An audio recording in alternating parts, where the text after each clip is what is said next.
회장님, 구하나 씨에 대해 아셔야 할 것이 있습니다. 원장 수녀님이 신 회장에게 구하나에 대한 충격적인 비밀을 이야기하게 된다는 이야기를 해보려고 해요. 그 전에 오늘도 보러 와주셔서 감사합니다. 여러분들의 가정에 평안과 행복이 깃들기를 바라며 신데렐라 게임 리뷰 시작하겠습니다. 신여진의 집은 이른 아침부터 무거운 침묵에 잠겨 있었습니다. 서재에서 신여진은 문서 더미를 정리하며 한쪽에 놓인 흰 봉투를 바라보고 있었습니다. 봉투 안에는 신여진이 직접 작성한 가짜 협박 편지가 들어 있었습니다. 윤유진을 데리고 있다. 100억을 준비하라. 단순한 문구지만 신여진은 봉투를 책상 위 잘 보이는 곳에 올려두며 최명지의 반응을 상상했습니다. 잠시 후 서재 문이 두드려졌습니다. 형님, 부르셨습니까? 문을 열며 최명지가 들어왔습니다. 허리를 살짝 숙인 채 서류를 품에 안고 신여진 앞에 섰습니다. 그래, 들어와. 오늘 오후 회의 자료 준비 좀 해. 그리고 이거 중요한 자료니까 한번 봐둬. 신여진은 봉투를 책상 모서리로 밀었습니다. 최명진은 깍듯하게 고개를 끄덕이며 다가갔습니다. 서류를 건네받으면서도 봉투를 곁눈질하더니 짧게 숨을 들이마셨습니다. 네, 형님. 바로 준비할게요. 그래, 얼른 해. 이번엔 시간이 없으니까 말이야. 신여진은 목소리를 낮추며 차분히 대답했습니다. 최명진은 봉투를 가져가지 않았습니다. 대신 봉투가 놓인 위치를 정확히 기억하며 문을 닫고 나갔습니다. 복도로 나온 최명진은 발걸음을 멈추고 봉투의 존재에 대해 생각에 잠겼습니다. 이게 뭘까? 왜 그렇게 눈에 띄는 곳에 둔 걸까? 최명진은 복도를 서성이더니 봉투의 내용을 확인하기로 결심했습니다. 다시 서재로 돌아간 최명진은 봉투를 들고 조심스레 방으로 들어갔습니다. 떨리는 손끝으로 봉투를 열고 편지 속 글귀를 읽은 순간 얼굴이 하얗게 질렸습니다. 윤유진을 데리고 있다. 100억을 준비하라. 최명진은 손끝을 떨며 의자에 주저앉았습니다. 믿기지 않는다는 듯 편지를 다시 읽으며 머리를 부여잡았습니다. 최명진은 편지를 쥔 채 한참을 고민하더니 방 안에서 윤세영을 불렀습니다. 윤세영이 방에 들어서자 최명진은 떨리는 손으로 편지를 건넸습니다. 세영아, 이거 봐. 회장님 방에서 발견한 건데. 이게 대체 뭐니? 윤세영은 봉투를 받아들고 내용을 읽었습니다. 순간 어이없다는 듯 미소를 지었습니다. 엄마, 이게 진짜라고 생각해요? 회장님이 이런 일을 겪고 있었다면 가만히 있었겠어요? 최명진은 당황한 얼굴로 다시 편지를 가리켰습니다. 근데 이건 너무 자세하잖아. 누가 이런 편지를 보냈다는 게 말이 돼? 윤세영은 손가락으로 편지를 두드리며 냉소적인 표정을 지었습니다. 아니면 회장님이 일부러 이걸 우리한테 보이게 한 거라면? 혹시 우리를 시험하는 거 아닐까요? 최명진은 윤세영의 말에 충격을 받은 듯 눈을 크게 뜨고 말을 더듬었습니다. 시험? 설마. 회장님이 우리를 왜 시험해? 우린 가족인데. 엄마는 아직도 그렇게 생각해요? 가족끼리라서 더 조심해야 돼요.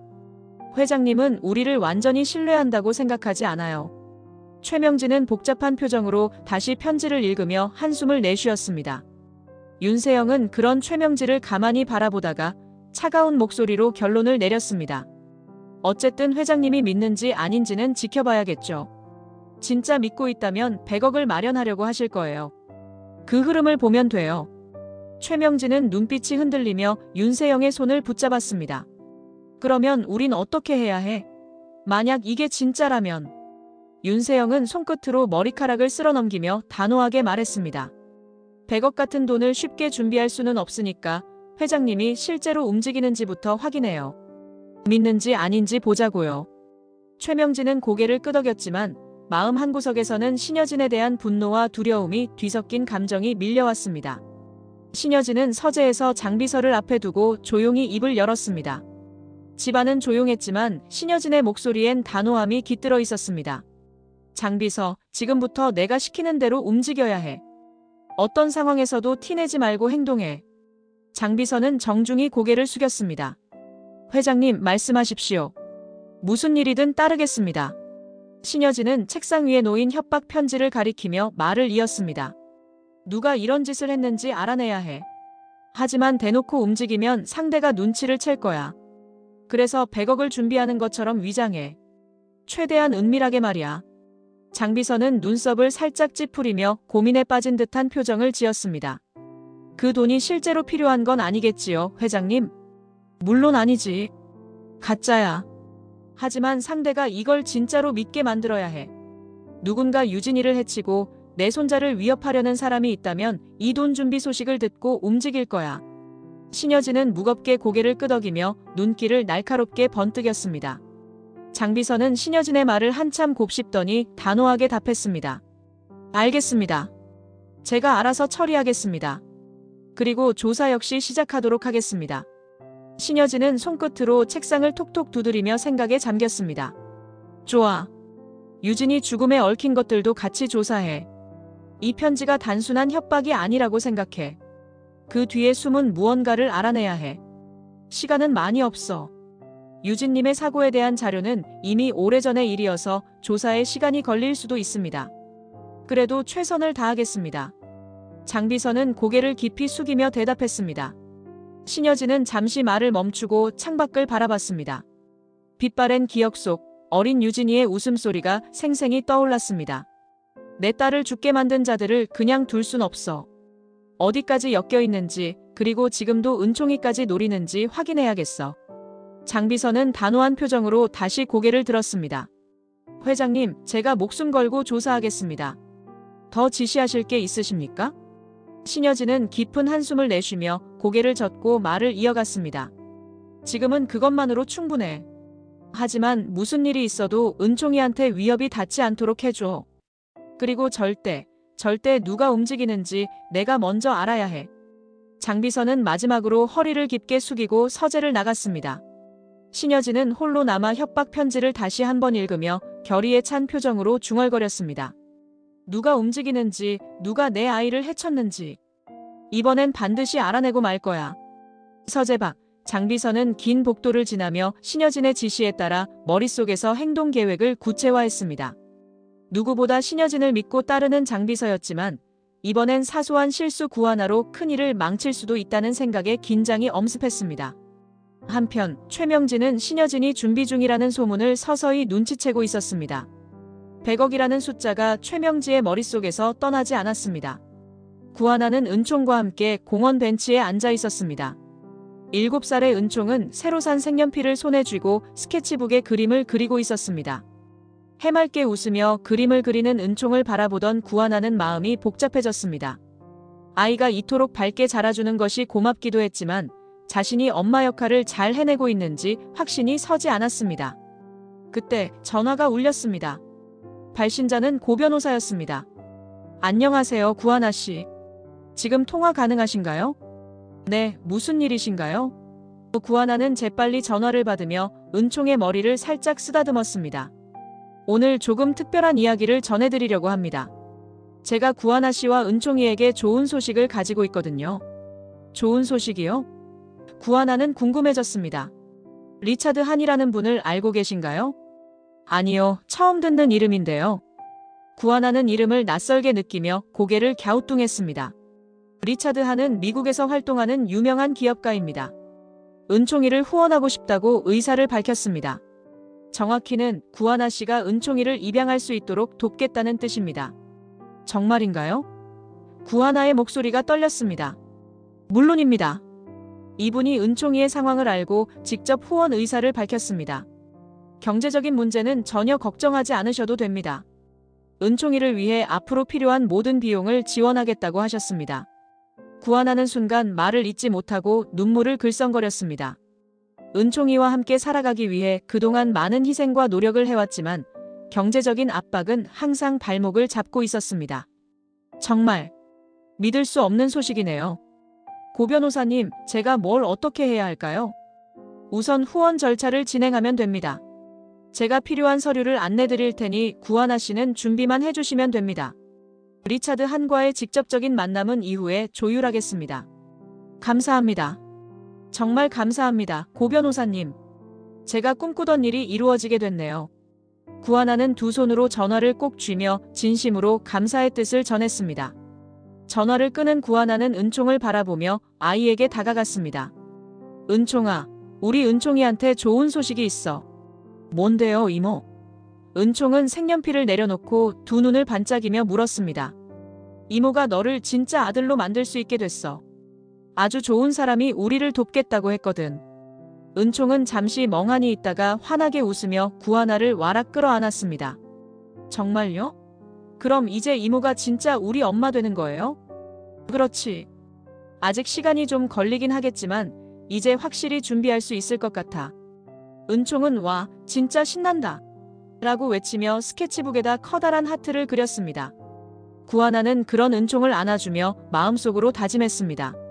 이 아이에게 내가 줄 수 있는 최고의 삶을 만들어주겠어. 아무리 어려워도 이제는 외롭지 않아. 이제 은총과 구하나의 앞길에는 희망이 가득 차오르고 있었습니다. 최명진은 윤세영의 방으로 급히 걸어 들어갔습니다. 입을 꾹 다문 채 손가락으로 탁탁 책상을 두드리던 최명진은 한숨을 내쉬며 말을 꺼냈습니다. 세영아, 장비서가 100억을 준비하고 있대.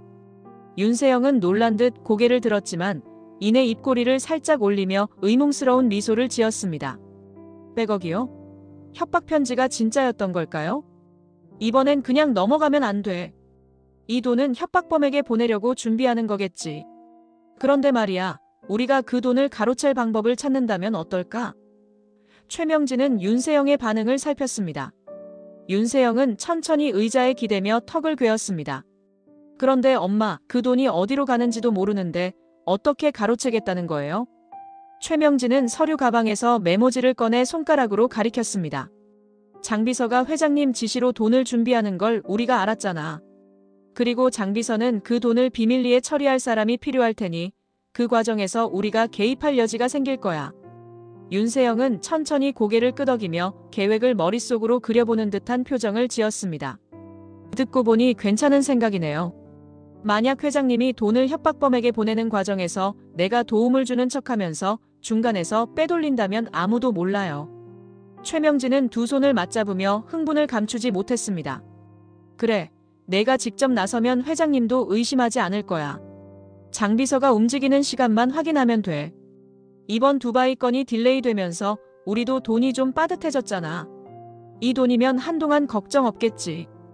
윤세영은 고개를 끄덕이며 메모지에 장비서의 동선을 적기 시작했습니다.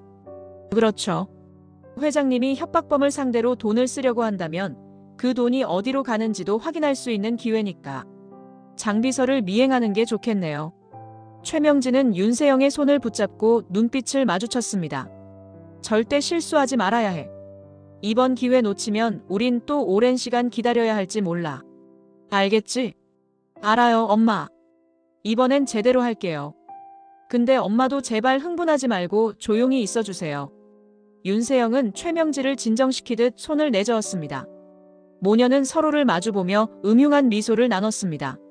머릿속에선 이미 장비서가 움직이는 동선과 돈의 흐름을 추적할 방법을 구체화하고 있었습니다. 윤세영은 마지막으로 메모지를 접으며 말을 이었습니다. 회장님이 장비서에게 맡긴 일이라면 철저히 비밀리에 진행될 거예요. 그걸 알아내기만 하면 100억은 우리 차지예요. 최명진은 의자에 기대며 만족스러운 표정을 지었습니다. 그래, 두바이 건도 이렇게 해결되고 우리가 원하는 걸 가져갈 기회도 잡을 수 있을 거야. 내 딸은 역시 똑똑하다니까. 방 안 공기는 탐욕과 음모로 무거워졌습니다. 모녀의 계획은 철저히 계산된 만큼 위험하기도 했지만 그들은 성공을 확신하며 희미한 웃음을 띄웠습니다. 황진구는 사무실 문을 두드린 뒤 신여진이 고개를 끄덕이는 신호를 보고 안으로 들어갔습니다. 신여진은 서재의 창문 앞에 서서 먼 곳을 바라보고 있었습니다. 황진구는 손에 든 자료를 조심스럽게 책상 위에 내려놓았습니다. 회장님, 보고 드릴 게 있습니다. 신여진은 천천히 돌아섰습니다. 손끝으로 책상의 한쪽을 살짝 두드리며 황진구를 바라보았습니다. 무슨 일인데? 말해봐. 황진구는 숨을 고르며 입을 열었습니다. 보육원 쪽에서 확인된 사실이 있습니다. 따님께서 과거 그곳에서 두나라는 이름으로 지내셨다는 정보가 나왔습니다. 신여진의 표정이 단단히 굳어졌습니다. 두나라는 이름이 낯설어 보였습니다. 그러나 신여진은 곧 심호흡을 하며 의자를 당겨 앉았습니다. 두나라고? 그러니까 우리 유진이가 두나라는 이름으로 살았다는 거야? 네, 그렇습니다. 더군다나 하나라는 분과 절친한 친구였다고 합니다. 두 사람은 함께 지낸 시간이 길었다고 들었습니다. 신여진은 손을 책상 위로 올리며 깊은 생각에 잠겼습니다. 황진구는 그 틈을 놓치지 않고 덧붙였습니다. 제가 회장님의 가족이 아니다 보니 보육원 측에서 더 이상의 정보는 알려주지 않았습니다. 회장님께서 직접 가셔야 정확한 사실을 확인할 수 있을 겁니다. 신여진은 황진구의 말을 듣고도 한참 동안 침묵했습니다. 그러다 손끝으로 편지를 매만지듯 책상 한쪽을 어루만졌습니다. 그럼 보육원으로 내가 직접 가야겠군. 두나라는 이름. 하나라. 확실히 연결점이 있겠지. 혹시 그 친구가 지금 어디에 있는지 알아? 황진구는 고개를 숙이며 대답했습니다. 아직 그것까지는 파악이 되지 않고 있습니다. 보육원 측에서 알려주지 않고 있습니다. 신여진은 고개를 끄덕이며 자리에서 일어났습니다. 창밖을 보며 중얼거렸습니다. 두나라는 이름이 너무 생소하네. 그런데도 이상하게 끌리는 게 있어. 직접 가서 알아봐야겠어. 황진구는 차분한 목소리로 대답했습니다. 제가 보육원 쪽에 먼저 연락해서 회장님 방문 준비를 돕겠습니다. 필요하신 건 말씀만 해주세요. 그래. 황 사장, 수고 많았다. 이번 일은 아주 중요한 실마리가 될지도 몰라. 절대 틀어지지 않게 신경 써. 신여진의 목소리는 단호했지만 눈빛에는 간절함이 서려 있었습니다. 신여진은 보육원의 문을 열며 안으로 들어섰습니다. 작은 현관을 지나자 오래된 벽과 소박한 가구들이 따뜻한 분위기를 풍겼습니다. 마음 한구석이 묵직해지며 수십 년 전 윤유진과의 마지막 기억이 되살아났습니다. 복도 끝에서 원장 수녀가 손을 모으고 기다리고 있었습니다. 신여진이 준비한 급행 항공편을 통해 캐나다에서 급하게 귀국한 참이었습니다. 다가간 신여진은 정중하게 목례를 하며 인사를 건넸습니다. 안녕하세요, 수녀님. 혜성그룹의 신여진입니다. 만나 뵙게 되어 반갑습니다. 원장 수녀는 부드러운 미소로 신여진의 손을 잡았습니다. 회장님, 이 먼 곳까지 오시느라 고생하셨습니다. 유진이 이야기를 듣고 얼마나 놀라셨을지 짐작됩니다. 신여진은 숨을 깊이 들이마시며 진지한 목소리로 말을 꺼냈습니다. 유진이 아니, 두나가 이곳에서 지냈다는 걸 이제야 알게 됐습니다. 정말 죄송합니다. 저는 그 아이의 친엄마입니다. 수녀는 순간 놀란 표정을 감추지 못했지만 이내 침착한 태도로 신여진을 마주했습니다. 그동안 얼마나 마음이 괴로우셨을까요? 두나는 이곳에서 아주 밝고 착한 아이로 자랐습니다. 그리고 하나라는 친구와는 정말 떨어질 수 없는 사이였습니다. 신여진의 눈이 빛나며 원장 수녀의 말을 이어받았습니다. 하나가 두나의 친구였다고요? 지금 그 아이의 소식을 알 수 있을까요? 수녀는 잠시 망설이다가 대답했습니다. 하나는 지금 두나의 아들을 키우고 있습니다. 두나가 떠난 뒤 은총이를 맡아 정성껏 돌보고 있습니다. 신여진은 두 손을 책상 위로 올리고 말을 이었습니다. 그 아이가 두나의 아들을. 두나와 하나는 단짝 친구였으니 그럴 수 있겠군요. 제가 하나를 만날 수 있을까요? 그 아이의 행방을 알고 싶습니다. 수녀는 조심스럽게 고개를 끄덕였습니다. 그러나 말을 덧붙이는 것을 잊지 않았습니다. 회장님, 혹시 하나를 입양할 생각이 있으십니까? 만약 그렇다면 신중히 생각해 주셨으면 좋겠습니다. 하나는 파양된 경험이 있어 상처를 다시 받을까 걱정됩니다. 신여진은 눈빛이 흔들렸지만 차분한 목소리로 대답했습니다. 그런 뜻은 아닙니다. 단지 두나와 은총이, 그리고 그 친구를 위해 제가 할 수 있는 일이 있는지 알고 싶습니다. 수녀는 미소를 지으며 고개를 끄덕였습니다. 손수건을 꺼내더니 구하나의 연락처가 적힌 작은 종이를 건넸습니다. 이게 하나 연락처입니다. 아이를 만나러 가시려면 꼭 말씀드리겠습니다. 신여진은 종이를 받아들고 천천히 접으며 단호한 눈빛으로 대답했습니다. 알겠습니다. 무엇을 원하든 저는 그 뜻을 존중할 겁니다. 단지 은총이와 구하나가 더 이상 힘들지 않게 돕고 싶습니다. 수녀는 신여진의 진심 어린 목소리에 안심한 듯 고개를 끄덕였습니다. 그럼 제가 하나에게 미리 전해놓겠습니다. 연락하실 때 회장님의 마음이 잘 전달되길 바랍니다. 신여진은 서류를 훑어보던 중 한 이름에 시선이 멈췄습니다. 구하나. 마음이 떨리며 손끝이 미세하게 떨렸습니다. 머릿속에 원장 수녀가 건네준 정보와 황진구의 보고가 뒤엉키며 퍼즐이 맞춰지기 시작했습니다. 설마 이 아이가 내가 찾던 그 구하나? 신여진은 숨을 깊이 들이마시며 자리에서 일어섰습니다. 장비서를 호출하기 위해 인터폰 버튼을 누르는 손끝이 흔들리고 있었습니다. 잠시 후 장비서가 문을 열고 조용히 들어왔습니다. 회장님 부르셨습니까? 장비서, 구하나라는 직원을 조사해. 구하나. 해성 투어에 다니고 있지? 장비서는 고개를 숙이며 차분히 대답했습니다. 네, 회장님. 그 직원이라면 최근 두바이 건으로 성과를 올린 직원입니다. 신여진은 의자에 앉으며 깊은 생각에 잠겼습니다. 확실히 해야 해. 그 아이가 내가 찾던 구하나라면, 유진이의 핏줄을 키우고 있는 아이가 맞다면 이 일이 절대로 외부로 알려져선 안 돼. 준비해. 장비서는 고개를 들며 신여진을 주의 깊게 살폈습니다. 구하나 씨를 만나실 계획이십니까? 그래. 은밀하게 만날 수 있도록 준비해. 이 일이 밖으로 알려지면 누군가 이 아이를 해치려 들지도 몰라. 우리 회사 안에도 믿을 수 없는 사람들이 많아. 철저히 비밀로 해야 해. 장비서는 신여진의 단호한 말에 잠시 고개를 끄덕이더니 메모를 꺼내 상황을 정리했습니다. 알겠습니다. 구하나 씨의 스케줄을 확인하고 회장님과 만날 장소를 마련하겠습니다. 그리고 은총이도 조심스럽게 보호해야 해. 윤유진의 아이가 위험에 처하는 건 절대로 막아야 해. 알겠지? 신여진의 눈은 굳은 결의를 띠고 있었습니다. 장비서는 마지막으로 고개를 숙이며 대답했습니다. 네, 회장님. 만반의 준비를 하겠습니다. 장비서가 방을 나간 후 신여진은 혼자 남아 창밖을 바라봤습니다. 오래전 윤유진과 함께했던 기억이 어렴풋이 떠오르며 가슴이 벅차올랐습니다. 윤유진의 생명이 이어진 핏줄, 은총을 곧 만날 수 있다는 생각이 마음을 휘감았습니다. 유진아, 이제야 너와 다시 연결될 기회가 왔어. 너의 아이를 만나고 지켜줄 거야. 반드시. 신여진은 눈을 감고 숨을 깊이 들이마셨습니다. 마침내 잃어버린 조각이 맞춰지기 시작하는 순간이 다가오고 있었습니다.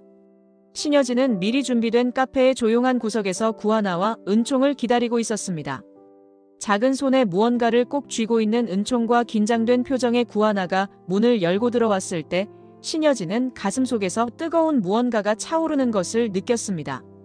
구하나는 은총의 손을 잡은 채 신여진에게 고개를 숙이며 인사를 건넸습니다. 안녕하세요, 회장님. 불러주셔서 감사합니다. 신여진은 조심스럽게 미소 지으며 자리에서 일어났습니다. 어서 와. 앉아. 구하나는 은총과 함께 조심스럽게 자리에 앉았습니다. 은총은 호기심 어린 눈으로 신여진을 바라보았고 신여진은 은총의 맑은 눈을 보며 감정을 애써 누르려 했습니다.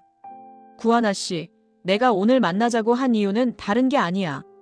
당신과 은총에 대해 더 알고 싶어서야. 구하나는 의아한 표정을 지었습니다. 은총이는 제가 키우고 있습니다. 후원 덕분에 안정적으로 양육할 수 있게 되었어요. 신여진은 천천히 고개를 끄덕였습니다. 윤성우가 이미 은총을 위해 모든 준비를 마쳤다는 사실에 안도감을 느꼈습니다. 그랬군. 내가 은총과 당신에 대해 알게 된 건 얼마 되지 않았어. 그런데 오늘은 내 이야기를 좀 해야겠어. 구하나는 눈빛이 흔들리며 입술을 다물었습니다. 신여진은 마음을 가다듬으며 차분히 말을 이어갔습니다. 구하나 씨, 내가 윤유진의 친엄마야. 두나라고 불렸던 아이가 바로 내 딸이지. 당신과 두나는 단짝이었다고 들었어. 구하나는 깜짝 놀라며 입을 가렸습니다. 두나가 회장님 따님이셨다니요? 정말이신가요? 그래. 두나는 나의 딸이었고 너와 함께 보육원에서 지냈던 아이야. 은총이는 두나의 아들이고. 신여진은 은총을 보며 말했습니다. 아이의 순수한 눈빛을 마주한 순간 가슴이 뭉클하게 아팠습니다. 구하나는 잠시 말을 잇지 못했지만 이내 환하게 웃으며 은총을 안았습니다. 은총아, 드디어 외할머니를 찾았어. 내 엄마의 엄마야. 은총은 상황을 이해하려는 듯 고개를 갸우뚱하며 물었습니다. 그럼 진짜 우리 할머니세요? 이모가 늘 말하던 엄마의 엄마요? 신여진은 은총의 손을 잡고 미소 지으며 대답했습니다. 그래, 맞아. 너의 외할머니야. 그리고 앞으로 널 더 잘 지켜줄 거야. 구하나는 신여진을 바라보며 진지한 표정으로 입을 열었습니다. 하지만 은총이가 또 다른 상처를 받으면 안 돼요. 전 이미 이 아이를 입양하기로 결심했어요. 저도 파양의 아픔을 겪어봤거든요. 신여진은 구하나의 말을 이해하며 고개를 끄덕였습니다. 그래서 난 내가 내 딸이 되어주길 바라는 거야. 두나의 절친한 친구였던 내가 이제 내 딸이 되어주면 어떨까? 은총은 내 손자로 맞이하고 싶어. 내 선택을 존중할게. 억지로 강요하지 않아. 구하나는 눈물을 글썽이며 신여진을 바라봤습니다. 저는 정말 감사한 마음이에요. 두나가 있었다면 저도 그 말을 했을 거예요. 전 이 아이를 위해 뭐든 할 겁니다. 은총은 두 사람의 대화를 이해하지 못한 채 활짝 웃으며 신여진에게 손을 내밀었습니다. 할머니, 그럼 이제 자주 놀러 오세요. 그리고 이모랑 같이 밥 먹어요. 신여진은 아이의 작은 손을 잡으며 따뜻하게 미소 지었습니다. 그럼 은총아, 앞으로 우리 가족으로 자주 보자. 이날의 만남은 비밀스럽고 조용하게 이루어졌지만 신여진과 구하나 그리고 은총은 잃어버린 가족의 끈을 다시 연결하는 첫걸음을 내디뎠습니다. 여기까지 드라마 토파보기의 오리지널 각색 스토리였습니다. 오늘도 시청해주셔서 감사합니다.